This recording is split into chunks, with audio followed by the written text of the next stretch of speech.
Well, hello there, Cloud Crew. Justin from Cloud Chemistry, and today I'm going to teach you how to build.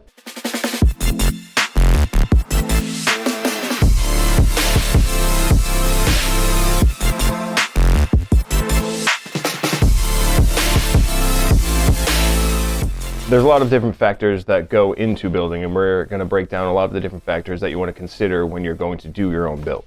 So the main difference between a rebuildable and a drop-in coil, as I like to call it, is rebuildables you build yourself, hence the name rebuildable. So with a rebuildable, you end up wrapping the coil yourself and waking it up, versus drop-in coils, which are already pre-built with the coil and the cotton already inside of it. Now here you have the benefit of being able to build it the way you want to and have whatever specific things you want about it. So there's many different things you want to consider when going into this. So first of all, what wattage do you want to handle? Do you want it to be high wattage or do you want it to be low wattage? Next thing is, do you want to have a quick ramp up time or a slower ramp up time? Do you want to really feel it right away or do you want to wait a few seconds? Next thing would be temperature. Do you want it to run really hot or do you want it to run very cold?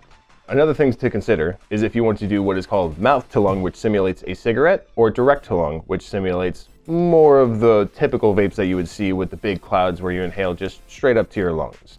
The final factor is build space. Always want to consider, first thing, how much space you have to build upon. If you don't have enough room, go through all that work, well, you're gonna have to start all over again. Let's talk about some of the pros and some of the cons of rebuildables. So some of the pros would be you get to be able to set it up specifically how you want, whatever wattage you want, whatever temperature you want, all that kind of good stuff. And you also don't have to spend lots of money on coils. You don't have to keep buying coils every few weeks to a month. Just re-wick it and you're all good to go. And one of the biggest appeals of rebuildables, way better flavor, far superior flavor to pretty much any drop-in coil that you will find. It is far easier maintenance for not only cleaning, but also your coils will last far longer, as long as you take care of them. And one of the final factors is your VG ratio. If you have a rebuildable, specifically a dripper, does not matter. That's all a matter of how you want it to hit. If you want it to be a little bit smoother, or if you want it to be a little bit harsher.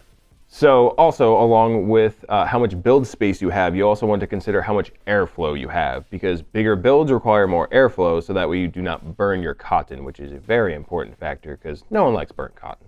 Now that we've gone over all the different factors you need to consider before doing a build, next video I'm going to actually show you how to do a basic build in a basic dripper.